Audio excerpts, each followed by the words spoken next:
So I wanted to talk about vibration a little bit more. A comment came up about, should the design be symmetrical or not?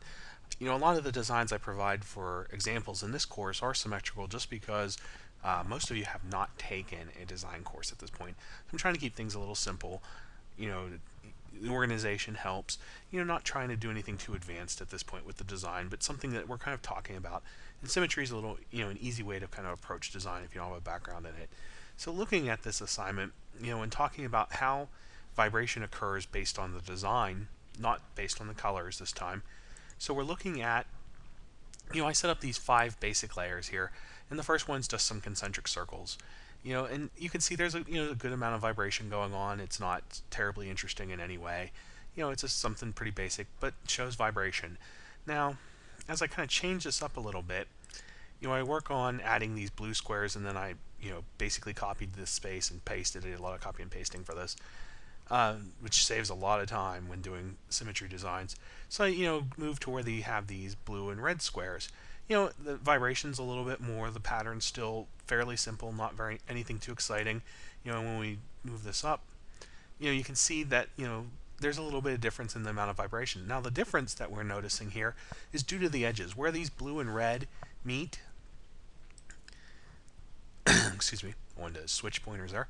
The blue and red meet is where the vibration's occurring. So the more edges you have, the higher the vibration based on how you've worked with the design. So as we kind of decrease the number of edges, we get less vibration.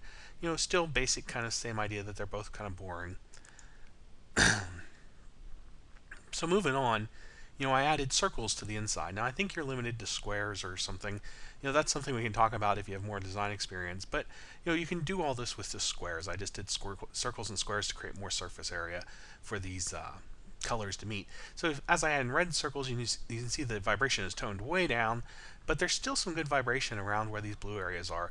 So once I added the blue squares, now you've got even more vibration than you had previously. Let me go ahead and merge these layers so I can close them both at once.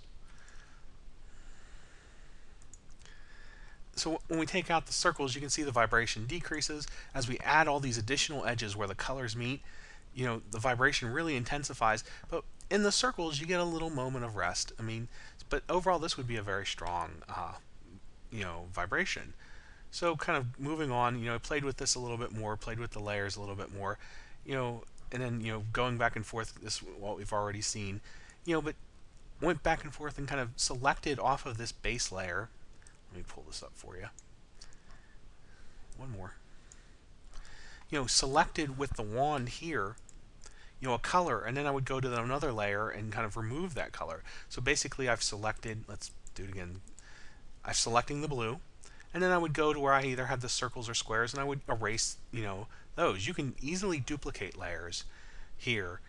Just right here is duplicate layers. Right click on it, duplicate the layer, and then you can kind of work on that layer as an experimental space to kind of play with your design without having to undo things. So, as I did that, I ended up with something like this along the way. Let me deselect. And that was kind of interesting. It was a little more interesting than, the earlier one where we had just the concentric circle, but there's this kind of weird kind of shape happening, but there's still, it's a very radial symmetry, still kind of simple in that idea. And I went ahead, and this was where I was heading with this design, was to do this, and you can still see the symmetry is very clear. This is much more geometric though based. This one was a little more organic. I kind of liked that a little better when we went to this one.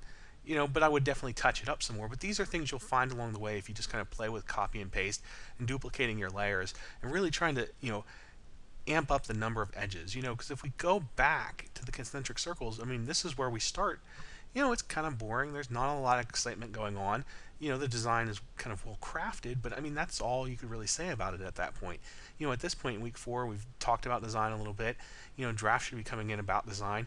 The idea with the vibration is going to be stronger as you create more edges, and something like this, the vibration is stronger. It's getting to be a little more interesting.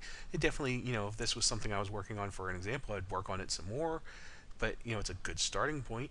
And this was interesting as well. I thought it really played with this positive negative space aspect of the design, and that was something I kind of posted back in week 1 when we had a little pamphlet on design. So it's something to look at. Let me know where we're at though. It's all something to think about, and see where you can go with this. Thanks.